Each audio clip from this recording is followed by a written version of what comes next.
Dears, എല്ലാവർക്കും ദിജോസ് വേൾഡിൻ്റെ പുതിയൊരു വീഡിയോയിലേക്ക് സ്വാഗതം. ഓവുലേഷൻ കഴിഞ്ഞ് ഈ 7 കാര്യങ്ങൾ തുടർച്ചയായിട്ട് ചെയ്യുന്നവരാണ് നിങ്ങളെങ്കിൽ നിങ്ങളുടെ പ്രഗ്നൻസി നഷ്ടമായി പോകാനായിട്ട് ചാൻസ് ഉണ്ട്. അതിപ്പോൾ ഫെർട്ടിലൈസേഷൻ നടന്നിട്ടുള്ളതാണെങ്കിൽ തന്നെ നിങ്ങൾക്ക് ഇംപ്ലാന്റേഷൻ ഫെയിൽ ആകാനായിട്ട് ചാൻസ് ഉണ്ട് കേട്ടോ. അപ്പോൾ മിസ്റ്റേക്സ് ഏതൊക്കെയാണെന്ന് നിങ്ങൾ മസ്റ്റായിട്ട് അറിഞ്ഞിരിക്കേണ്ടതാണ്. വീഡിയോ ഫുള്ളായിട്ട് കാണുക. അപ്പോൾ നമുക്ക് വീഡിയോ സ്റ്റാർട്ട് ചെയ്യാം.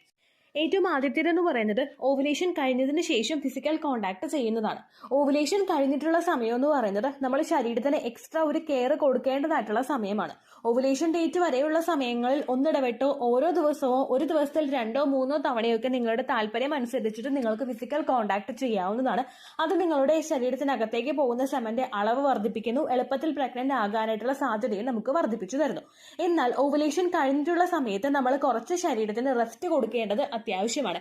ഒട്ടും തന്നെ ഫിസിക്കൽ കോണ്ടാക്ട് ചെയ്യരുത് എന്നല്ല ഉദ്ദേശിച്ചത്. ചില ആളുകൾ ഓവുലേഷന് മുൻപ് എങ്ങനെയാണോ ചെയ്തിരുന്നത് അതുപോലെ തന്നെ എല്ലാ ദിവസവും ഫിസിക്കൽ കോണ്ടാക്ട് കണ്ടിന്യൂ ചെയ്ത് കൊണ്ടുപോകുന്നവരുണ്ട്. ആ ഒരു പ്രവണത നിങ്ങൾ കുറയ്ക്കുക. ഇത് കുറയ്ക്കേണ്ടത് ഒരു പ്രത്യേക കാറ്റഗറിയിൽ പെടുന്ന ആളുകളാണ്. ന്യൂലി മാരിഡ് ആയിട്ടുള്ള ആളുകൾ, അതായത് വിവാഹം കഴിഞ്ഞിട്ട് 1 വർഷം പോലും ആകാത്ത ആളുകളാണ് ഈ ഒരു വീഡിയോ കേൾക്കുന്നതെങ്കിൽ നിങ്ങൾ ഈ ടിപ്പ് ഫോളോ ചെയ്യേണ്ട ആവശ്യമില്ല. എന്നാൽ ഒരുപാട് വർഷങ്ങളായിട്ട് ഫെർട്ടിലിറ്റി ട്രീറ്റ്മെന്റുകൾ എടുക്കുന്നവരാണ് അല്ലെങ്കിൽ പ്രഗ്നന്റ് ആകാനായിട്ട് സ്ട്രഗിൾ ചെയ്യുന്നവരാണെങ്കിൽ നിങ്ങൾ മസ്റ്റ് ആയിട്ട് ഈ ഒരു ടിപ്പ് ഫോളോ ചെയ്യാനായിട്ട് ശ്രദ്ധിക്കുക കേട്ടോ.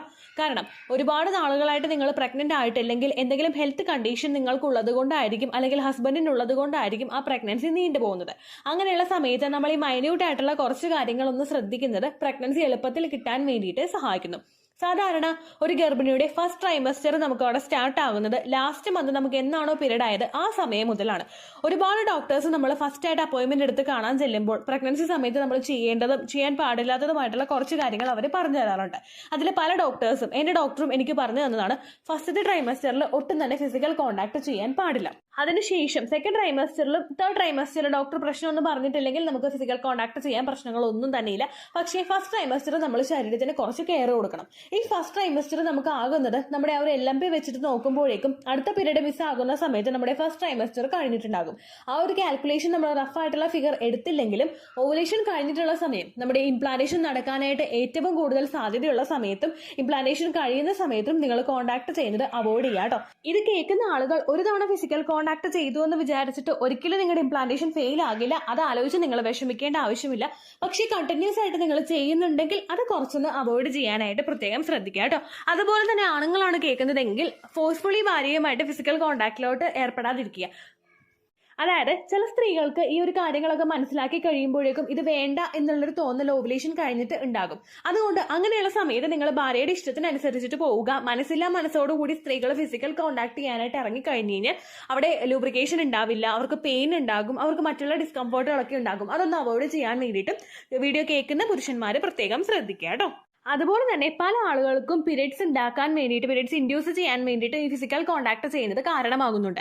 ചില ആളുകൾക്ക് യൂട്രസിൽ കോൺട്രാക്ഷൻസ് ഉണ്ടാവുന്നതിന് ഇത് കാരണമാകുന്നു. അതുകൊണ്ട് തന്നെ നിങ്ങൾ കഴിവതും ഫസ്റ്റ് ട്രൈമസ്റ്ററിൽ ഇത് അവോയ്ഡ് ചെയ്യാം കേട്ടോ. രണ്ടാമത്തെ മിസ്റ്റേക്ക് എന്ന് പറയുന്നത് നമ്മുടെ മീൽസ് സ്കിപ്പ് ചെയ്യുന്നവരാണ്. അതായത് ചില ആളുകൾ ബ്രേക്ക്ഫാസ്റ്റ് സ്കിപ്പ് ചെയ്തിട്ട് ബ്രേക്ക്ഫാസ്റ്റ് കഴിച്ചില്ല, എന്തെങ്കിലും സ്നാക്സ് ആയിട്ട് എടുത്ത് കഴിച്ചിട്ട് ലഞ്ചിന് ആ ബ്രേക്ക്ഫാസ്റ്റും കൂടി കൂട്ടിച്ചേർത്ത് കഴിക്കുന്ന ആളുകളുണ്ട്. അതായത് ഒരു 10 മണിക്ക് കഴിക്കേണ്ട ഭക്ഷണം എന്തെങ്കിലും ജോലി തിരക്കുകൾ മൂലം 10 മണിക്ക് കഴിക്കാതെ 1 മണിയാകുമ്പോഴോ അല്ലെങ്കിൽ 12 മണിയാകുമ്പോഴോ ഫുഡ് കഴിക്കുന്നു. അല്ലെങ്കിൽ നമ്മൾ ഫുള്ളായിട്ട് മീൽ സ്കിപ്പ് ചെയ്ത് പോകുന്ന പ്രവണത അതൊരിക്കലും നിങ്ങൾ ചെയ്യാനായിട്ട് പാടില്ല. കാരണം നമ്മുടെ ബോഡി വർക്ക് ചെയ്യണമെങ്കിൽ ആ ബോഡിക്ക് വേണ്ടുന്ന കാര്യങ്ങൾ നമ്മൾ ശരീരത്തിന് കൊടുക്കണം. അത് നമ്മൾ ഫുഡിന്റെ ഫോംസിലൂടെയും ഡ്രിങ്ക്സിന്റെ ഫോംസിലൂടെയാണ് നമ്മൾ ശരീരത്തിലോട്ട് എത്തിച്ചു കൊടുക്കുന്നത്. ഇംപ്ലാന്റേഷൻ നടക്കുന്ന സമയത്ത് നമ്മളെ കൊണ്ട് ചെയ്യാൻ കഴിയുന്ന കാര്യങ്ങൾ ഇംപ്ലാന്റേഷൻ നടക്കാൻ വേണ്ടിയിട്ട് ശരീരത്തിനെ സപ്പോർട്ട് ചെയ്യുക എന്നുള്ളതാണ്.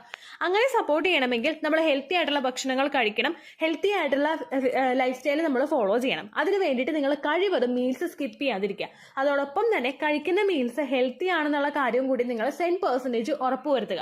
രാവിലെ ബ്രേക്ക്ഫാസ്റ്റ് കഴിക്കുമ്പോഴേക്കും കടലയാണെങ്കിലും ചെറുപയർ, വൻപയർ, പരിപ്പ്, അതുപോലെ വെള്ളക്കടല തുടങ്ങിയ കാര്യങ്ങൾ നിങ്ങളുടെ ഡയറ്റിൽ ഉൾപ്പെടുത്താൻ വേണ്ടിയിട്ട് പ്രത്യേകം ശ്രദ്ധിക്കുക കേട്ടോ. ഇതിന്റെയൊക്കെ കുറവ് വരുന്നത് നമ്മുടെ ശരീരത്തിലെ ന്യൂട്രിയൻസിന്റെ ഡെഫിഷ്യൻസീസ് ഉണ്ടാകുന്നതിന് കാരണമാവുന്നു. ഇപ്പോൾ നിങ്ങൾ പുട്ട് കടല അങ്ങനെയുള്ള കോമ്പിനേഷനാണ് എടുക്കുന്നതെങ്കിൽ പുട്ടിന്റെ അളവ് കുറച്ചിട്ട് കടലയുടെ അളവ് കൂട്ടാനായിട്ട് നിങ്ങൾ ശ്രദ്ധിക്കുക. അതുപോലെ വെള്ളക്കടലയാണെങ്കിലും ചെറുപയറാണെങ്കിലും ഇതെല്ലാം നിങ്ങൾക്ക് ഹെൽത്തി ആയിട്ട് കഴിക്കാവുന്നതാണ്. ഇപ്പോൾ കഞ്ഞി കുടിക്കുന്നവരാണെങ്കിലും ആ ചോറിന്റെ അളവ് കുറച്ചിട്ട് കറിയുടെ അളവ് കൂട്ടാനായിട്ട് ശ്രദ്ധിക്കുക കേട്ടോ. കൂടുതൽ മീൽസ് നമ്മൾ സ്കിപ്പ് ചെയ്യുന്നത് നമ്മുടെ ശരീരത്തിൽ ഗ്യാസ് ഫോം ചെയ്യുന്നതിന് കാരണമാകുന്നു. ഇത് കൂടുതൽ അസിഡിറ്റി ഉണ്ടാകുന്നു, നമ്മുടെ ഗട്ട് ഹെൽത്തിനെ അത് സാരമായിട്ട് തന്നെ ബാധിക്കുന്നു. ഇങ്ങനെയുള്ള ബുദ്ധിമുട്ടുകൾ ഉണ്ടായിട്ട് ഡൈജഷനെ അത് അഫക്ട് ചെയ്യുകയാണെങ്കിൽ അതുമൂലം നമ്മുടെ പ്രഗ്നൻസി ലേറ്റ് ആവാനായിട്ട് ചാൻസ് ഉണ്ട്. അപ്പൊ നമ്മളായിട്ട് ലേറ്റ് ആവാനായിട്ടൊരു സാഹചര്യം ഒരുക്കി കൊടുക്കാതിരിക്കാൻ പ്രത്യേകം ശ്രദ്ധിക്കുക കേട്ടോ. അടുത്തത് മൂന്നാമത് നിങ്ങൾ ശ്രദ്ധിക്കേണ്ടത്, ഇംപ്ലാന്റേഷൻ നടന്നിട്ടുള്ള സമയങ്ങൾ അല്ലെങ്കിൽ നടക്കുന്ന സമയങ്ങളിൽ നിങ്ങൾ ജോലികൾ ചെയ്യുന്നത് കൊണ്ട് പ്രശ്നമില്ല. പക്ഷെ ഒരുപാട് കുമ്പിട്ട് നിവർന്നിട്ടുള്ള ജോലികൾ നിങ്ങൾ ചെയ്യാതിരിക്കാൻ പ്രത്യേകം ശ്രദ്ധിക്കുക കേട്ടോ. അതായത് ഇപ്പൊ വീട് തുടക്കുന്നത്, ഇംപ്ലാന്റേഷൻ നടക്കുന്ന സമയത്ത് നമ്മൾ കുറെ നേരം വെള്ളം എടുത്ത് ബക്കറ്റും വെള്ളവും മോപ്പുമായിട്ട് ഇങ്ങനെ നടന്നു കഴിഞ്ഞാൽ നമ്മുടെ ശരീരത്തിന് നമ്മുടെ ലോവർ അബ്ഡമൻ പോർഷനിൽ അത് ഒരുപാട് സ്ട്രെയിൻ കൊടുക്കാനായിട്ട് ചാൻസ് ഉണ്ട് കേട്ടോ. അതുപോലെ തന്നെ ഇംപ്ലാന്റേഷൻ നടക്കുന്ന സമയത്തൊക്കെ നമ്മൾ ഒരുപാട് വെയിറ്റ് എടുക്കുന്നതും ശരീരത്തിന് നല്ലതല്ല. നിങ്ങൾ വെയിറ്റ് എടുക്കുന്ന സമയത്ത് ഒന്ന് ആലോചിച്ച് നോക്കുക, നമ്മുടെ ഏറ്റവും കൂടുതൽ പ്രഷർ വരുന്നത് നമ്മുടെ ലോവർ അബ്ഡമൻ ഭാഗത്തായിരിക്കും. നമ്മൾ ബലം പിടിച്ചിട്ട് അത് എടുത്തു പോകുമ്പോൾ അത് ശരീരത്തിന് നല്ലതല്ല. ലോവർ അബ്ഡമൻ പോർഷനിൽ ഇംപ്ലാന്റേഷൻ നടക്കുന്ന പ്രോസസ്സ് നടക്കുന്നത് കൊണ്ട് കഴിവതും അതിലോട്ട് ബ്ലഡ് സർക്കുലേഷൻ കൂട്ടാൻ വേണ്ടിയിട്ടുള്ള കാര്യങ്ങൾ നിങ്ങൾ ചെയ്യുക. അതിനെ കൂടുതൽ ഡിഫിക്കൽട്ട് ആക്കുന്ന തരത്തിലുള്ള ആക്ടിവിറ്റീസ് നിങ്ങൾ ചെയ്യാതിരിക്കാൻ മസ്റ്റ് ആയിട്ട് ശ്രദ്ധിക്കുക കേട്ടോ. നാലാമതായിട്ട് നിങ്ങൾ ശ്രദ്ധിക്കേണ്ട കാര്യം, പെയിൻ കില്ലേഴ്സ് ഉപയോഗിക്കാതിരിക്കുക.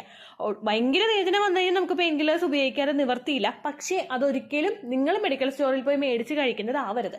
ഓവുലേഷൻ കഴിഞ്ഞതിന് ശേഷം അതുപോലെ ഓവുലേഷൻ നടക്കുന്ന സമയത്താണെങ്കിലും നമ്മൾ ഒരുപാട് പെയിൻ കില്ലേഴ്സ് യൂസ് ചെയ്യുകയാണെങ്കിൽ അത് നിങ്ങളുടെ ശരീരത്തിലെ ഹോർമോൺസിന്റെ പ്രവർത്തനത്തിനെ ഭയങ്കരമായിട്ട് തന്നെ അഫക്ട് ചെയ്യുന്നു. ഹോർമോൺസും ബ്രെയിനും തമ്മിലുള്ള ഒരു ബന്ധത്തിന് അത് കൃത്യമായിട്ട് കണക്ഷൻ കൊടുക്കുന്നത് അതിലൊരു ബുദ്ധിമുട്ടുണ്ടാകുന്നു. കാരണം നമ്മുടെ പെയിൻ വരുന്നതിന് അത് മന്ദീഭവിപ്പിക്കുകയാണല്ലോ. അതേ എഫക്റ്റ് തന്നെ നമ്മളുടെ ആ ഒരു റീപ്രൊഡക്റ്റീവ് ഹോർമോൺസിന്റെ കാര്യത്തിലും ഉണ്ടാകാനായിട്ട് ചാൻസ് ഉണ്ട്. എന്ന് വെച്ചിട്ട് നമുക്ക് ഭയങ്കര വേദന വന്നു കഴിഞ്ഞാൽ ചേച്ചി പറഞ്ഞു അതുകൊണ്ട് പെയിൻ കില്ലർ ഒന്നും എടുക്കുന്നില്ല എന്ന് വിചാരിച്ചിട്ട് നിങ്ങൾ ഒരിക്കലും ഇരിക്കാനായിട്ട് പാടില്ല. നിങ്ങൾക്ക് വേദന വരികയാണെങ്കിൽ അല്ലെങ്കിൽ മറ്റേതെങ്കിലും ഹെൽത്ത് ഇഷ്യൂസ് വരികയാണെങ്കിൽ നമ്മൾ തന്നെ പെയിൻ കില്ലേഴ്സ് ഉപയോഗിക്കുന്നതിന് മുൻപ് ഡോക്ടറെ കാണുക. ഫിസിഷ്യനെയോ അല്ലെങ്കിൽ MBBSന്റെ ആ ഒരു ഡിഗ്രി ഉള്ള ഏതെങ്കിലും ഒരു ഡോക്ടറെ പോയിട്ട് നമ്മൾ കാണുക. കണ്ടതിന് ശേഷം ഈ ബുദ്ധിമുട്ട് നമുക്ക് ഉണ്ടെന്നുള്ള കാര്യം അവരോട് പറഞ്ഞു കൊടുക്കുക. അതുപോലെ തന്നെ നമ്മൾ പ്രഗ്നൻസി ട്രീറ്റ്മെന്റ് എടുക്കുന്നുണ്ട് അല്ലെങ്കിൽ പ്രഗ്നൻസി ട്രൈ ചെയ്യുന്ന സമയമാണിതെന്നുള്ളത് അവരോട് കൺവേ ചെയ്യാനായിട്ട് ശ്രദ്ധിക്കുക. അപ്പോൾ അതുമായിട്ട് ബന്ധപ്പെട്ടിട്ടുള്ള ഡോസേജ് അടങ്ങിയിട്ടുള്ള മെഡിസിൻ നമുക്ക് തരും. അങ്ങനെയുള്ള മെഡിസിൻ വേണം നമ്മൾ ഉപയോഗിക്കാനായിട്ട്. അതല്ലാതെ ഡയറക്റ്റ് മെഡിക്കൽ സ്റ്റോറിൽ പോയിട്ട് ഒരു പല്ലുവേദനയുടെ മരുന്ന് അല്ലെങ്കിൽ ഒരു തലവേദനയുടെ മരുന്ന്, ഒരു നടുവേദനയുടെ മരുന്ന് എന്ന് പറഞ്ഞ് നമ്മൾ മേടിച്ചു കഴിഞ്ഞാൽ അവർക്ക് അതിനെപ്പറ്റി ഒരുപാട് ഗ്രാഹ്യമുള്ള ആളുകളൊന്നും ആയിരിക്കില്ല ഇരിക്കുന്നത്. അപ്പോൾ അത് നമ്മുടെ ഇംപ്ലാന്റേഷൻ അഫക്ട് ചെയ്യാനായിട്ട് ചാൻസ് ഉണ്ട്. അപ്പോൾ അങ്ങനെയുള്ള കാര്യങ്ങളും നിങ്ങൾ പ്രത്യേകം ശ്രദ്ധിക്കുക കേട്ടോ. അടുത്തൊരു മിസ്റ്റേക്ക് എന്ന് പറയുന്നത് നമ്മൾ ഫിസിക്കലി ആക്റ്റീവ് അല്ലാത്തതാണ്. അതായത് ഫിസിക്കലി ആക്റ്റീവ് അല്ലാത്തതെന്ന് ഉദ്ദേശിച്ചത് നമ്മൾ ജോലി ചെയ്യാതിരിക്കുന്നതൊന്നും അല്ല കേട്ടോ. നമ്മൾ എക്സസൈസ് ചെയ്യാതിരിക്കുന്നതിനെയാണ് ഉദ്ദേശിച്ചത്. നമ്മൾ ഓവുലേഷൻ കഴിഞ്ഞിട്ടുള്ള സമയത്താണെങ്കിലും പലരും ശരീരത്തിന് ഒരുപാട് പാമ്പർ ചെയ്യുന്നുണ്ട്. അതായത് ഒന്നും ചെയ്യണ്ട, അങ്ങനെ ഒന്നിരിക്കാം എന്ന് വിചാരിക്കുന്ന ആളുകളുണ്ട്.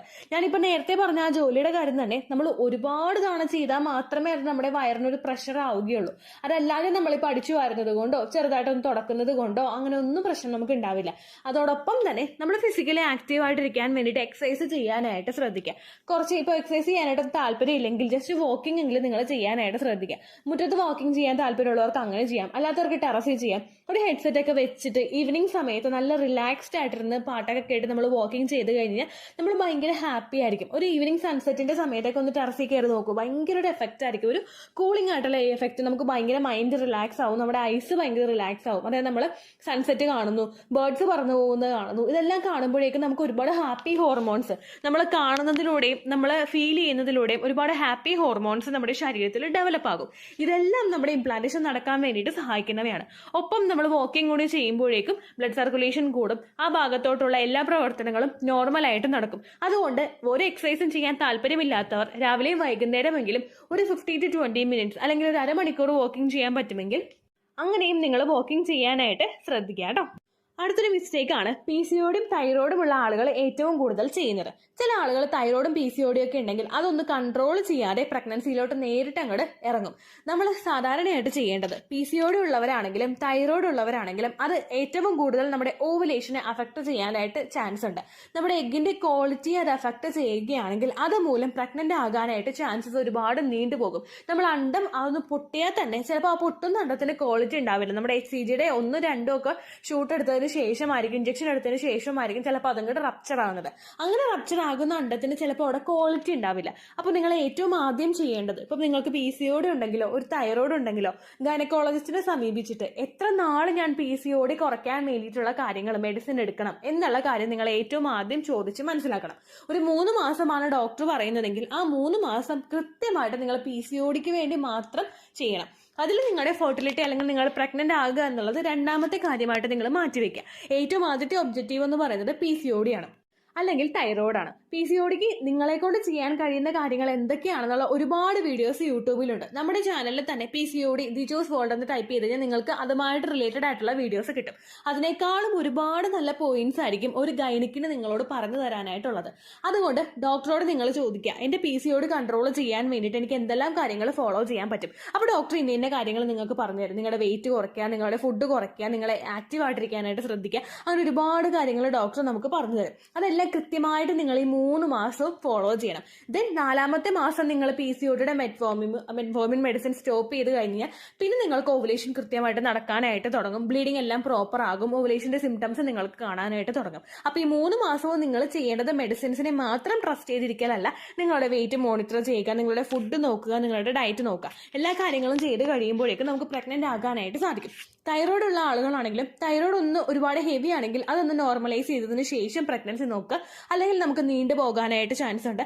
അതോടൊപ്പം തന്നെ PCODയും തൈറോയ്ഡും നമുക്ക് കൺട്രോളിലല്ല എങ്കിൽ പ്രഗ്നൻസി ആകുന്നവർക്കും മിസ്കാരേജ് ഉണ്ടാവാനായിട്ടുള്ള ചാൻസസ് വളരെയധികം കൂടുതലാണ്. നമ്മൾ കൈ കിട്ടിയത് നഷ്ടപ്പെടുത്തുന്നതിനേക്കാളും നല്ലതാണ് കൈ കിട്ടുന്ന സമയം വരെ നമ്മൾ അതിന് വേണ്ടിയിട്ട് നല്ലതുപോലെ പ്രവർത്തിക്കുന്നത് കേട്ടോ.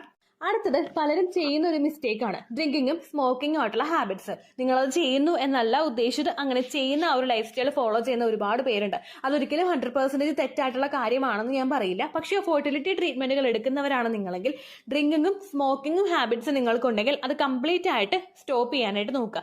ആ ഡെലിവറി കഴിഞ്ഞതിന് ശേഷം ഫീഡ് ചെയ്യുന്ന സമയം കഴിഞ്ഞ് കഴിഞ്ഞാൽ നിങ്ങളുടെ ബോഡിയാണ്, നിങ്ങളുടെ ഇഷ്ടമാണ്, നിങ്ങൾക്ക് ഇഷ്ടമുള്ളത് ചെയ്യും. അതല്ലാത്ത സമയത്ത് നിങ്ങൾക്ക് ഡ്രിങ്കിങ്ങോ സ്മോക്കിങ്ങോ ഹാബിറ്റ് ഉണ്ടെങ്കിൽ നിങ്ങൾ മസ്റ്റ് ആയിട്ട് അതിൽ നിന്ന് ക്വിറ്റ് ചെയ്യുക.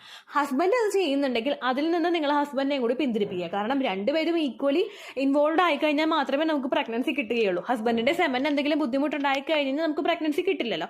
ആ കാര്യം കൂടി നിങ്ങൾ ഹസ്ബൻഡിനെ പറഞ്ഞ് മനസ്സിലാക്കുക. ഇൻ കേസ് അദ്ദേഹം സ്മോക്ക് ചെയ്യുന്നുണ്ടെങ്കിൽ അതിന്റെ സ്മെല്ല് നിങ്ങൾ വലിച്ചു കയറ്റുന്നതും നിങ്ങൾക്കും നിങ്ങളുടെ കുഞ്ഞിനും ഹാർംഫുൾ ആയിട്ടുള്ള കാര്യമാണ്. അപ്പൊ അതും നിങ്ങൾ മനസ്സിൽ പ്രോപ്പറായിട്ട് വെക്കുക കേട്ടോ. അപ്പൊ ഇത്രയും കാര്യങ്ങൾ നിങ്ങൾ ഓവുലേഷൻ കഴിഞ്ഞിട്ട് പ്രോപ്പറായിട്ട് ശ്രദ്ധിക്കുകയാണെങ്കിൽ നിങ്ങൾക്ക് പ്രഗ്നൻസി അവിടെ ഈസിലി പോസിബിൾ ആകും. ആ കാര്യങ്ങൾ നിങ്ങൾക്ക് യൂസ്ഫുൾ ആകുമെന്ന് വിശ്വസിക്കുന്നു. ഇത്രയേ ഉള്ളൂ വീഡിയോ. യൂസ്ഫുൾ ആയി കാണുമെന്ന് വിശ്വസിക്കുന്നു. യൂസ്ഫുൾ ആവുന്നുണ്ടെങ്കിൽ ലൈക്ക് ചെയ്യുക, ഫ്രണ്ട്സിനൊക്കെ ഷെയർ ചെയ്ത് കൊടുക്കുക കേട്ടോ. എന്തെങ്കിലും സംശയം ഉണ്ടെങ്കിൽ നിങ്ങൾ കമന്റ്സിൽ ചോദിക്കുക. പണ്ടത്തെ വീഡിയോയ്ക്ക് കമന്റ്സ് ഇടുന്നവർക്ക് റിപ്ലൈ ലഭിക്കുന്നില്ലെങ്കിൽ ലേറ്റസ്റ്റ് ആയിട്ട് ഞാൻ ഏത് വീഡിയോ ആണോ അപ്ലോഡ് ചെയ്യുന്നത് അതിന് താഴെ കമന്റ് ഒന്ന് കോപ്പി പേസ്റ്റ് ചെയ്യാനായിട്ട് ശ്രദ്ധിക്കുക കേട്ടോ. അതുപോലെ ഓവുലേഷൻ ഡേറ്റ് കാൽക്കുലേറ്റ് ചെയ്ത് തരാനായിട്ട് റിക്വസ്റ്റ് ചെയ്യുന്ന ആളുകൾ എത്രയാണോ സൈക്കിൾ ലെങ്ത് അത് മെൻഷൻ ചെയ്യാനായിട്ട് ശ്രദ്ധിക്കുക. സൈക്കിൾ ലെങ്ത് എന്നതുകൊണ്ട് ഉദ്ദേശിച്ചത് ഓരോ മാസവും എത്ര ദിവസം കൂടുമ്പോഴാണോ ബ്ലീഡിങ് വരുന്നത് അതാണ് സൈക്കിൾ ലെങ്ത്. കഴിഞ്ഞ മാസം ഒരു 8-ാം തീയതിയാണ് ബ്ലീഡിങ് ആയതെങ്കിൽ ഈ മാസം 6-ാം തീയതിയാണ് ബ്ലീഡിങ് ആയതെങ്കിൽ കഴിഞ്ഞ മാസം 8-ാം തീയതി മുതൽ ഈ മാസം 6-ാം തീയതി വരെ എത്ര ദിവസമുണ്ടോ അത് കാലണ്ടറിൽ എണ്ണി തിട്ടപ്പെടുന്നതാണ് നിങ്ങളുടെ സൈക്കിൾ ലെങ്ത്.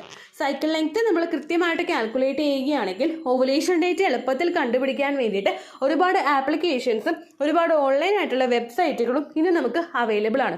പ്ലേ സ്റ്റോറിൽ പോയിട്ട് ഓൺലൈൻ ഓവുലേഷൻ ട്രാക്കർ എന്ന് ടൈപ്പ് ചെയ്ത് കഴിഞ്ഞാൽ നിങ്ങൾക്ക് അതുമായിട്ട് ബന്ധപ്പെട്ടിട്ടുള്ള ആപ്ലിക്കേഷൻസ് കിട്ടും. അത് പറ്റുന്നില്ല എങ്കിൽ ഗൂഗിളിൽ പോയിട്ട് ഓൺലൈൻ ഓവുലേഷൻ കാൽക്കുലേറ്റർ എന്ന് ടൈപ്പ് ചെയ്ത് കഴിഞ്ഞാൽ അതുമായിട്ട് ബന്ധപ്പെട്ടിട്ടുള്ള വെബ്സൈറ്റുകൾ നിങ്ങൾക്ക് കിട്ടും. അതിൽ നിങ്ങളുടെ ലാസ്റ്റ് മന്തിലെ മെൻസ്ട്രേഷൻ്റെ ഡേറ്റും ഒപ്പം ഞാൻ ഈ പറഞ്ഞ രീതിക്ക് നിങ്ങൾ കാൽക്കുലേറ്റ് ചെയ്യുന്ന സൈക്കിൾ ലെങ്ത്തും എൻ്റർ ചെയ്ത് കൊടുക്കുകയാണെങ്കിൽ നിങ്ങൾക്ക് കൃത്യമായിട്ട് ഓവുലേഷൻ ഡേറ്റ് കണ്ടുപിടിക്കാനായിട്ട് സാധിക്കും. ഫെർട്ടൈൽ ടൈം പീരീഡും നിങ്ങൾക്ക് കിട്ടും. അതായത് എത്ര ദിവസം മുതൽ കോൺടാക്ട് ചെയ്ത് തുടങ്ങിക്കഴിഞ്ഞാൽ നിങ്ങൾ പ്രഗ്നൻ്റ് ആകും എന്നുള്ളൊരു ഡേറ്റും നിങ്ങൾക്ക് പ്രോപ്പറായിട്ട് കിട്ടും കേട്ടോ. ഇത് കാൽക്കുലേറ്റ് ചെയ്യുന്ന സമയത്ത് സൈക്കിൾ ലെങ്ത് കാൽക്കുലേറ്റ് ചെയ്യുന്ന സമയത്ത് നിങ്ങളുടെ ആ ഒരു കലണ്ടറിൽ നോക്കി തന്നെ നിങ്ങൾ കാൽക്കുലേറ്റ് ചെയ്യുക. പല മാസങ്ങളിലും 30-31 ദിവസമുണ്ട്, അതുകൊണ്ടാണ് അങ്ങനെ പറഞ്ഞത്. ഒപ്പം നിങ്ങൾക്ക് ബ്ലീഡിങ് തുടങ്ങിയ ദിവസത്തിന് വേണം നിങ്ങൾ ഡേ 1 ആയിട്ട് എടുക്കാൻ വേണ്ടിയിട്ട്. സ്പോട്ടിങ് തുടങ്ങിയ ദിവസത്തിനെ, അതായത് ചെറുതായിട്ട് ഡിസ്ചാർജ് പോയി തുടങ്ങിയ ദിവസത്തിനെ നിങ്ങൾ കൺസിഡർ ചെയ്യേണ്ട ആവശ്യം ഇല്ല കേട്ടോ. അപ്പോൾ ഇത്രയേ ഉള്ളൂ വീഡിയോ. അടുത്തൊരു വീഡിയോ ആയിട്ട് നമുക്ക് വീണ്ടും കാണാം. ബൈ.